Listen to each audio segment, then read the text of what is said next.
அனைவருக்கும் வணக்கம். என்னுடைய பேர் முனைவர் நீலமேகம் நிமலன். சோழன் உலக சாதனை புத்தக நிறுவனத்தின் நிறுவனர் மற்றும் முதன்மை ஆசிரியர்.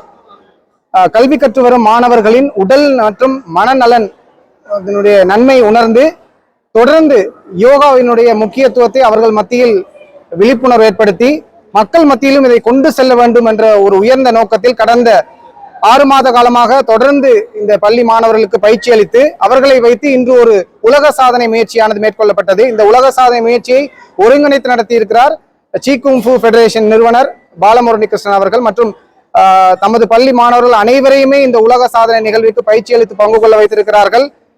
கோயம்புத்தூரில் இயங்கி வரும் மவுண்ட் காமெல் நர்சரி மற்றும் பிரைமரி பள்ளி நிர்வாகம் இவருடைய இந்த உலக சாதனை முயற்சியானது 108 ஆசனங்களை தொடர்ந்து இடைவிடாது ஓய்வின்றி 30 நிமிடங்களில் செய்து முடித்தலாகும். அதே போன்று குறித்த நேரத்தில் 108 யோகா ஆசனங்களை சிறப்பாக செய்து முடித்து 124 மாணவர்களும் ஒரு முயற்சியை மேற்கொண்டார்கள். அந்த முயற்சியை உலக சாதனையாக பதிவு செய்கிறது சோழன் உலக சாதனை புத்தக நிறுவனம்.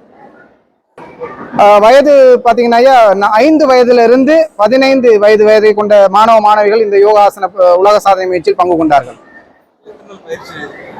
இவர்கள் கடந்த 6 மாதமாக இந்த உலக சாதனைக்காக பயிற்சி செய்து கொண்டிருக்கிறாங்க.